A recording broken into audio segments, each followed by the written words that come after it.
welcome to Tea for Two. Today's guest is actress Zoe Rainey. She's appeared in many West End productions such as Wicked, Hairspray and An American in Paris, and also played Belle's mother in the recent remake of Beauty and the Beast. Shall we dance or keep on moping? Shall we dance and also run? You better dance with a lady, dance little man, dance whenever you can. I got starlight, I got sweet dreams, I got who could ask for anything more? Who could ask for anything more?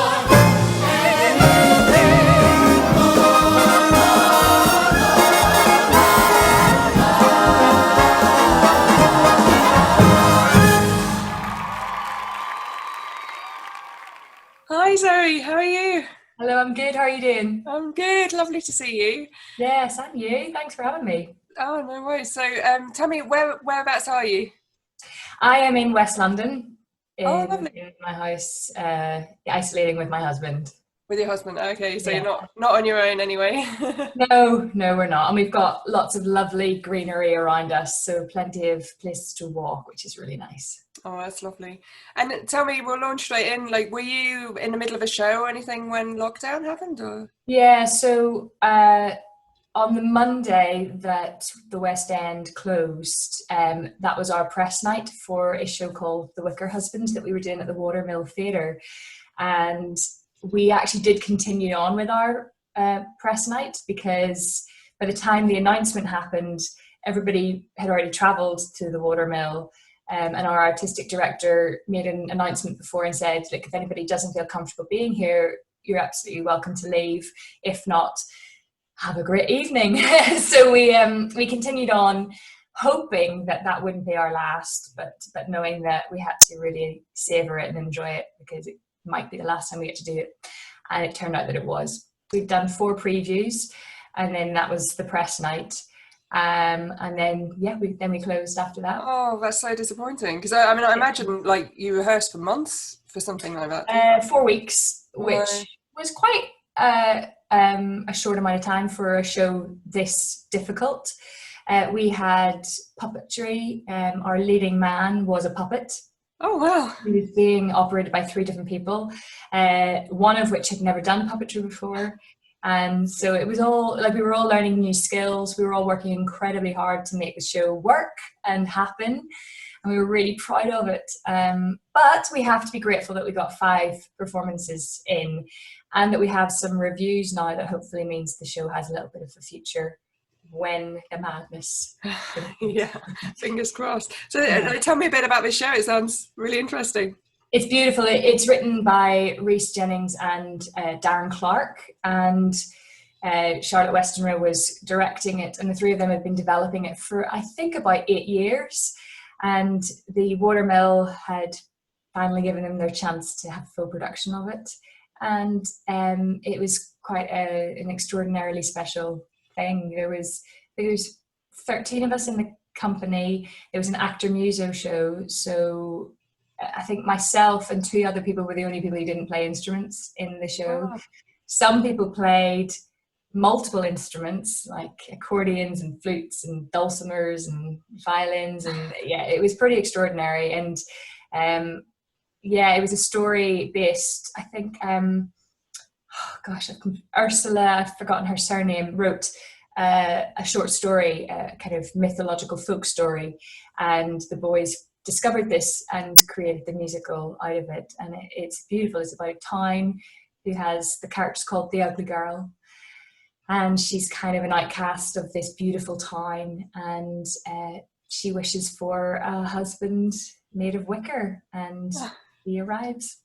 Yeah, it's beautiful. And tell me how you started working in what you do. You know, you're sort of like a West End star. I mean, how do you get there? How did did you dream? I mean, I know you've done a lot of films as well. Like when you were younger, were you dreaming of being a film star or to be on stage? Or in reality, sitting in my home in Bangor, Northern Ireland, I watched films like Bugsy Malone, and I looked at Jodie Foster and I thought, that's what I want to be a child.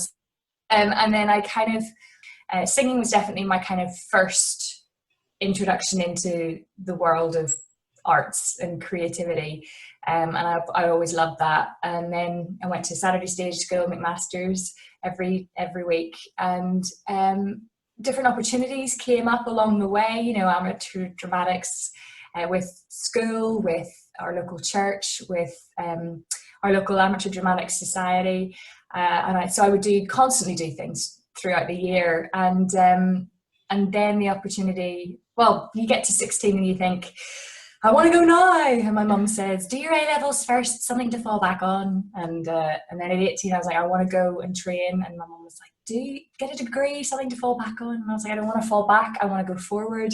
I want to proceed, you know, I want to try this. And so thankfully they were both incredibly supportive, and I auditioned and got into a couple of places, and I chose to go to Arts Educational in Chiswick. And then it turned out that halfway through our second year, the diploma turned into a degree anyway. So I got the degree my mum always wanted me to get.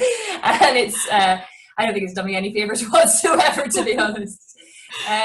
So that's kind of how I then got to London, and I still can't believe that I live in London. It's nuts, because it was always a dream. And then my first show was a UK tour of Jekyll and Hyde. But then my second job was Women in White in the West End. I mean, how did you find? I'm curious about Beauty and the Beast. You were in the 2017 remake, weren't you? Yeah, I played Belle's mum. And I'd already worked with Bill Condon, who was the director, and Lucy Bevan, who cast it. I'd worked for both of them on Mr. Holmes, the Sherlock Holmes movie, with Sir Ian McKellen playing Holmes as, I think he was 98 or something like that. And so I'd met Bill on that, and he's the most generous and lovely man ever. But when they were first casting Beauty and the Beast, I wasn't actually available. I was on tour with Anything Goes. And so I just thought that was it. That wasn't, you know, I wasn't going to be able to be part of it. And then the tour got cancelled about 4 months early. And so I just let the casting office know that I was available. And it turned out that actually shortly after that, they did want Belle's mother to feature, and they wanted her to have some lines. So they called me up and asked if I would do it. Brilliant. It was amazing. It was the most extraordinary experience. And speaking of Mr. Holmes as well, I mean, Sir Ian McKellen, I mean, what a legend. I mean, how was that sort of working with him? I mean, it was incredible. It was like, it was kind of surreal, you know, because we actually filmed that on a real train. So myself, the boy who played my son, and Sir Ian McKellen were in this carriage, just the three of us, and a massive camera. And so we very much were just kind of there. He was right opposite me in the carriage, and I just got to watch him act up close. It was a masterclass. He's an extraordinary talent. His attention to detail, his attention to subtlety, and he fills the room and the screen with something really magical. It was amazing.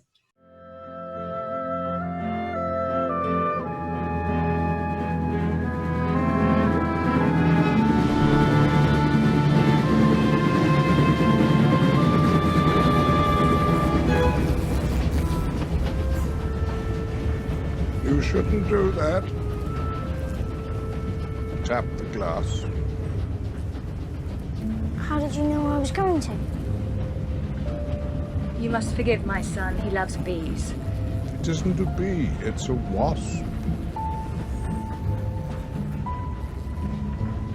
Different thing entirely.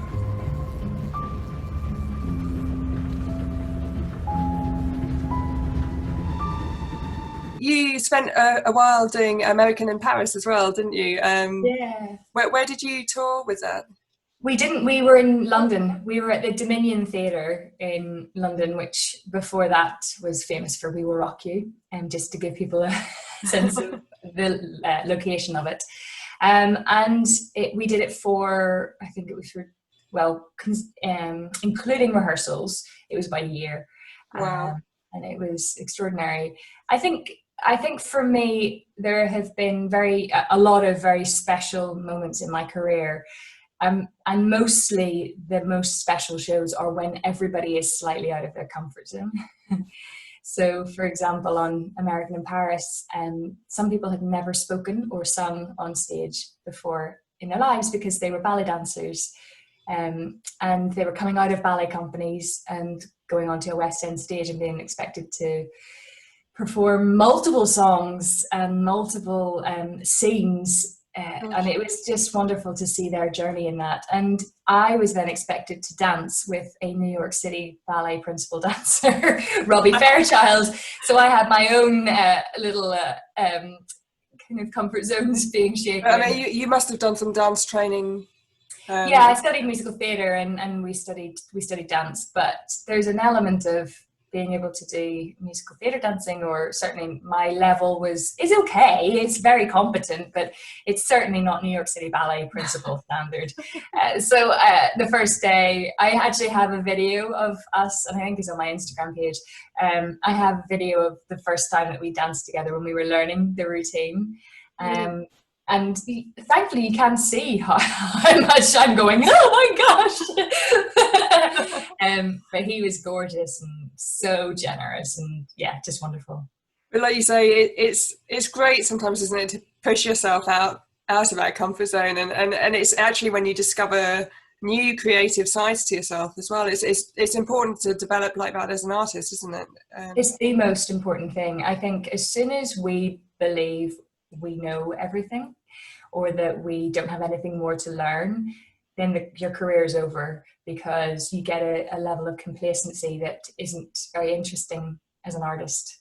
I think we all have a duty actually to continue to learn, to continue to develop our skills, and also the industry is developing and evolving rapidly sometimes, and so the style of, even when I began in a profession, it's changed in the last 15 years even.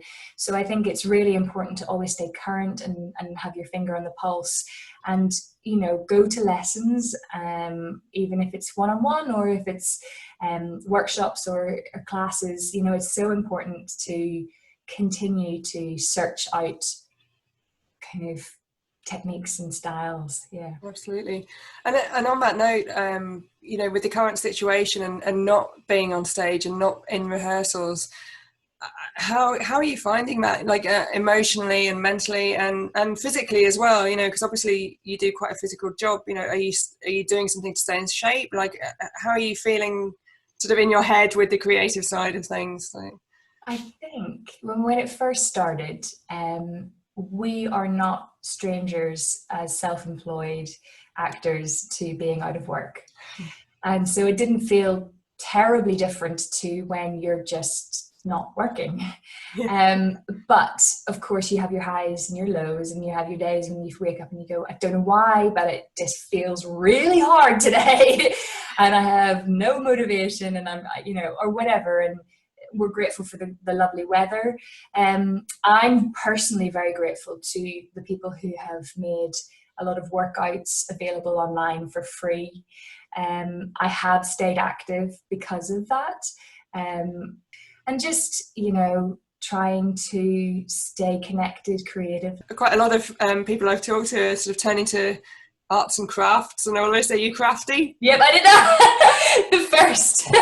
Because I just got back, and there's a certain energy that you have when you're working and when you're not working. And so press night is the top of the energy level that you've got, and your adrenaline and all that. And so I was still firing and creative. And anyway, I didn't feel like performing. So I got interested in miniature theatre.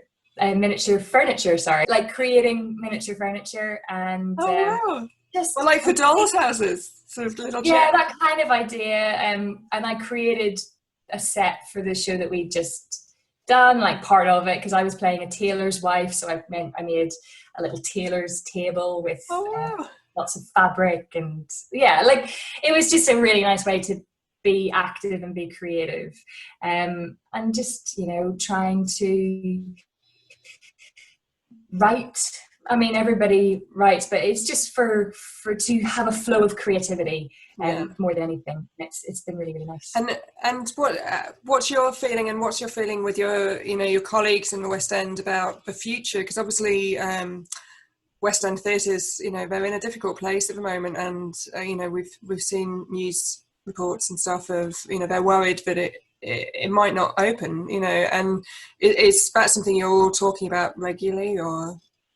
Yeah, it's a massive conversation. I mean, I personally am not part of any of those really integral conversations, but we're grateful that people like Sonia Friedman and other people are at the front of this discussion and lobbying the government and asking for their help.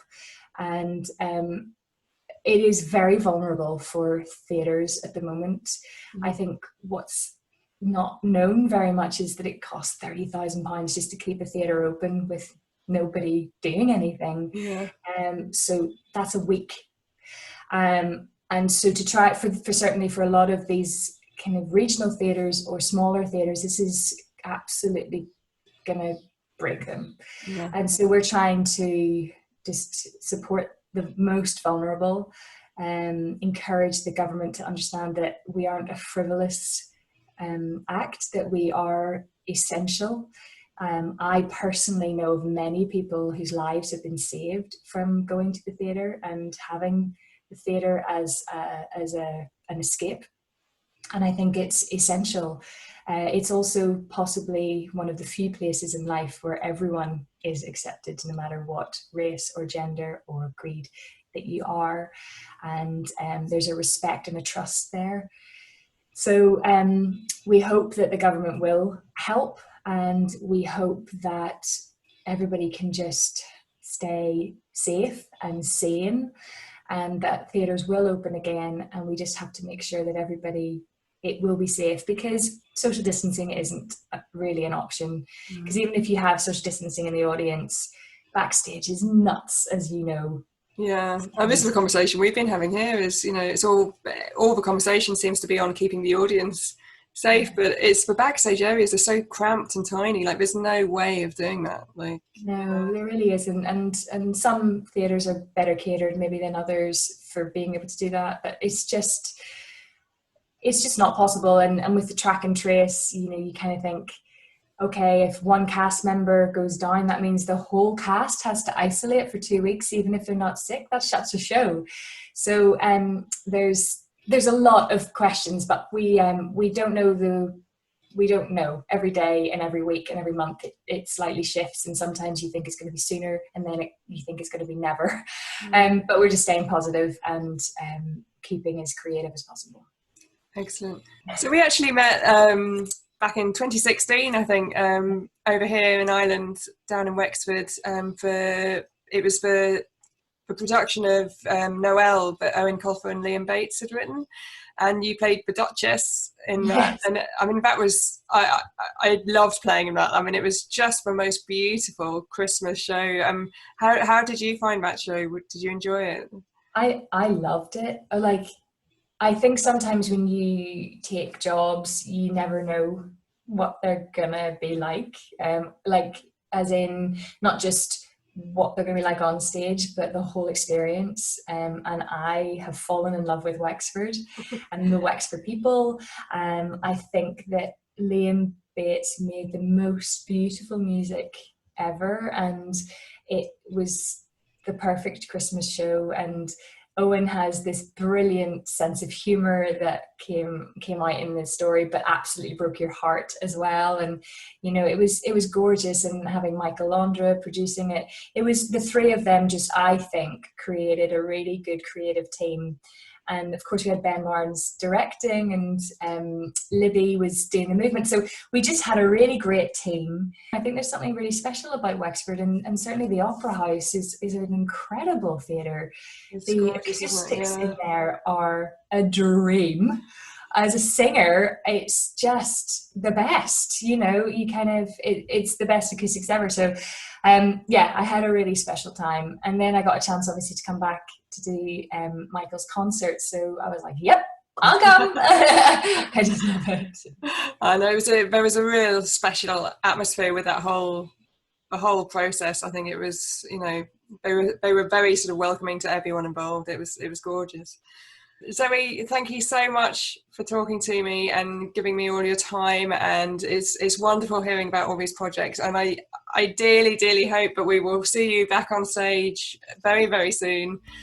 So take care. Thank you very much. No, thank you. It's been great to see you.